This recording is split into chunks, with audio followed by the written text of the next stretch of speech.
Salut à tous et tout au long de cet été, la chaîne Techno vous propose une sélection des meilleures vidéos de cette saison. Jérôme Colombin, toujours allongé au bord de la piscine, tout va bien. Ouais. Ça va? Allez, on va aller faire un petit tour à Las Vegas tout de suite. Ah, ça me va bien ça. Oui, c'était en janvier dernier. En fait, Ouais. ça fait plusieurs années, François. C'est vrai qu'on va à Las Vegas à ce moment-là. En janvier dernier, oui, c'est vrai, en janvier la piscine c'est pas terrible à Las Vegas quand même. Il fait un peu frais. Hein. De toute façon, on n'a pas le temps d'aller à la piscine. Non, ça c'est sûr. C'est le plus gros salon high-tech du monde, le CES.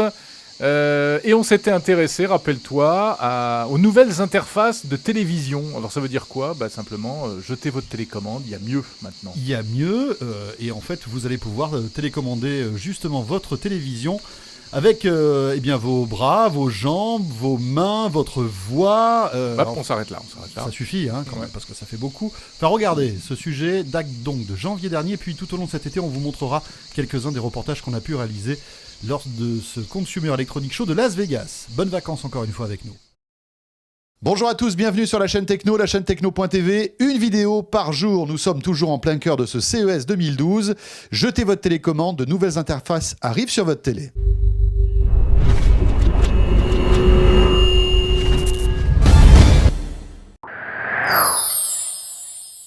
Dromadaire.com. Et oui, c'est une tendance lourde que nous avons constatée au CES de Las Vegas. Moins de télécommandes et plus de reconnaissance vocale et gestuelle pour piloter sa télé. Alors tout ça pourquoi? Eh bien parce que les constructeurs attendent de pied ferme l'arrivée d'Apple sur ce marché de la télévision. Alors ce ne sont que des rumeurs, mais il semblerait qu'en 2012, effectivement, Apple se lance sur le marché de la télé. Alors on a trouvé des innovations intéressantes sur les stands notamment des Coréens LG et Samsung. La télécommande classique c'est terminé. On a une télécommande qui a une dizaine de boutons uniquement et qui va donc une télécommande gyroscopique qui permet de naviguer de manière très très simple dans les menus. Un peu comme une Wiimote, c'est ça de Nintendo? C'est un petit peu comme une Wiimote, extrêmement simple, extrêmement fluide. Tout ça pourquoi? Pour surfer sur ce qu'on appelle la télé intelligente, la Smart Télé, sur laquelle vous allez retrouver tous vos contenus, bien entendu, applications, réseaux sociaux, etc.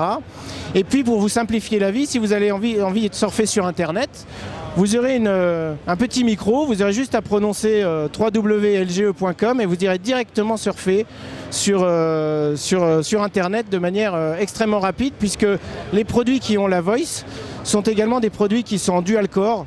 Donc on retrouve la technologie qu'on a développée sur la téléphonie mobile.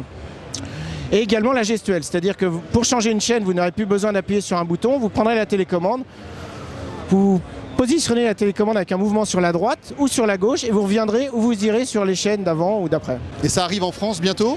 Alors ça va intégrer la moitié de la gamme des produits d'LG en standard à partir du printemps. Avec un surcoût important? Non, puisque c'est compris dans un ensemble entre la Smart Télé et puis des produits design. On va dire que globalement, la télécommande, avec toutes ses fonctionnalités, coûtera aux alentours de 50 € de plus. Et ça ne marchera que sur les nouvelles télés LG? Si ça par exemple j'ai une fonctionnera télé qui a un an, que sur les je ne pourrais nouvelles pas acheter télés. ça en option. Non. Par contre, les télés qui ne bénéficient pas de cette télécommande, c'est des produits un petit peu plus entrée de gamme, vous pourrez acheter cette télécommande en accessoire. Ce sera disponible. Aujourd'hui, le but du jeu, c'est de simplifier finalement l'usage de la télévision. Et la télécommande était à la fois devenue trop basique et trop complexe pour pouvoir permettre aux consommateurs d'accéder à toutes ces nouvelles caractéristiques. Donc vous avez rajouté des micros et une caméra dans ces téléviseurs? Exactement, on a rajouté en haut de l'écran et on a fait en sorte qu'elle soit le moins visible possible, une petite webcam avec des micros. Et c'est cette webcam et ces micros qui vont vous permettre justement d'avoir accédé à toute cette nouvelle fonctionnalité. Alors on connaît très bien l'interface de Microsoft Kinect qui permet justement d'interagir avec sa télévision et des jeux avec les gestes.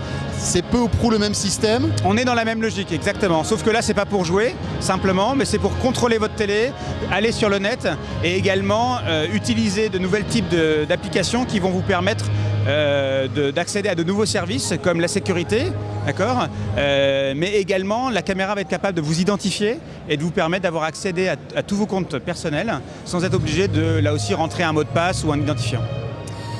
qu'est-ce que ça apporte de plus et est-ce que ça fonctionne vraiment bien? Ce que ça apporte de plus, c'est pas uniquement la commande et le contrôle, mais c'est la possibilité, encore une fois, via de nouvelles applications, d'aller un peu plus loin.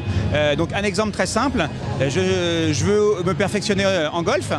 La caméra va être capable d'analyser, décomposer mon geste, de le superposer avec un geste d'un professionnel, et je vais être capable d'analyser là où mon geste fonctionne ou ne fonctionne pas. Et là, on n'est pas dans le changement de chaîne ou dans le fait de monter le volume. Non. Donc, vous pourrez, encore une fois, avec cette fonctionnalité, changer les chaînes, augmenter le volume et accéder à toutes les caractéristiques basiques, mais on va aller beaucoup plus loin que ça.